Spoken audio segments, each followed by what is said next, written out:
Pakhet, the hunter of the desert, the lioness of the cliffs. There are gods that live in temples with crowds and incense and choirs. And then there are gods who live where human voices don't carry. Pakhet is not a goddess of the marketplace. She is not a goddess of polite prayer. Pakhet is a lion goddess in the margins. The heat haze between dunes. The shadow tucked under cliff.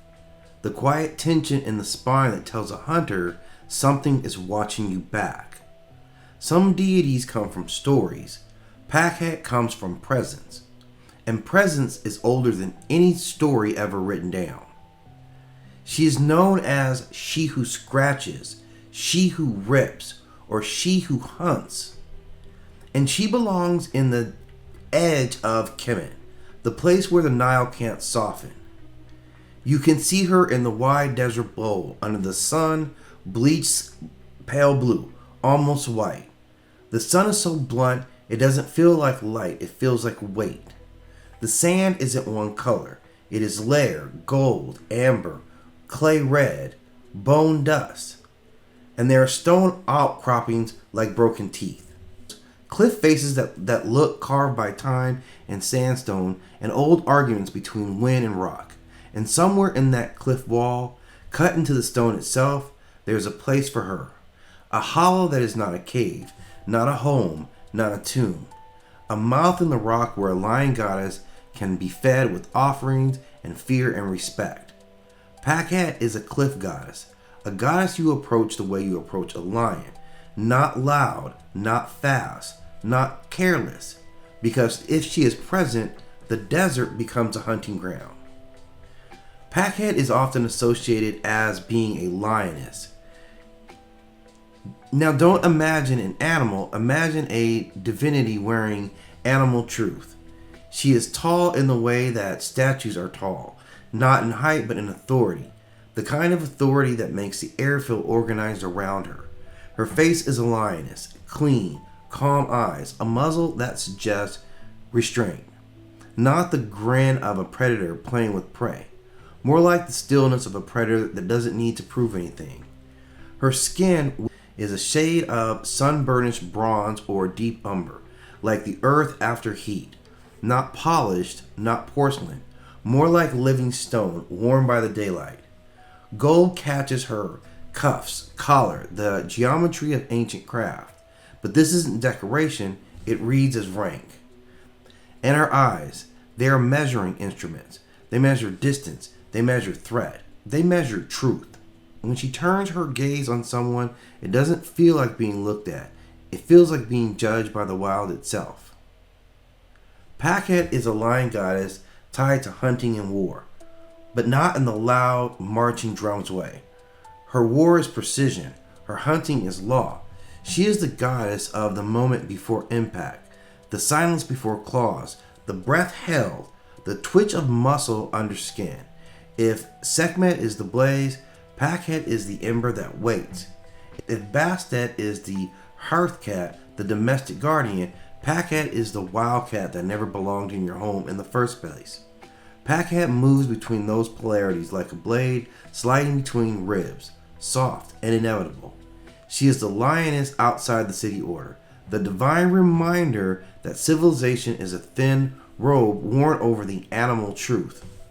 She is the goddess who hunts at twilight. Pakhet is strongest in the hours that don't belong to anyone, not to noon. Noon is too obvious. Not to midnight. Midnight is too deep.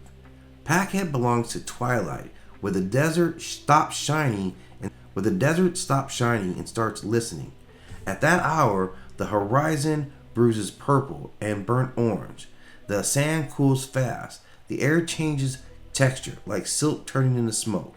You can imagine her then, a silhouette near the cliff edge, a goddess shaped like a lioness, gold catching the last light like fireflies trapped in metal.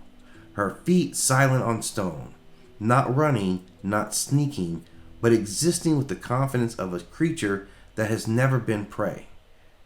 This is the Pakhet myth, the lioness who teaches the world what it feels like to be hunted by the sacred. Pakhet's worship is associated with places like Ben Hassan, cliffside zones where tombs and sanctuaries cut in the rock made from the landscape to feel like a library for the dead. And that matters, because a cliff temple isn't a normal temple. A temple in a city says the gods are here with you. A temple in a cliff says the gods are here, you just happen to be allowed near them. The rock is older than your lineage. The desert doesn't care about your name. And the goddess of the cliff is the same way. She is not impressed, she's not bribed, she's not moved by performance.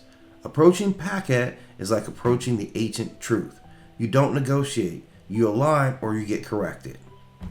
Pakhet's energy is quiet dominance. She is not screaming wrath, she is not chaos.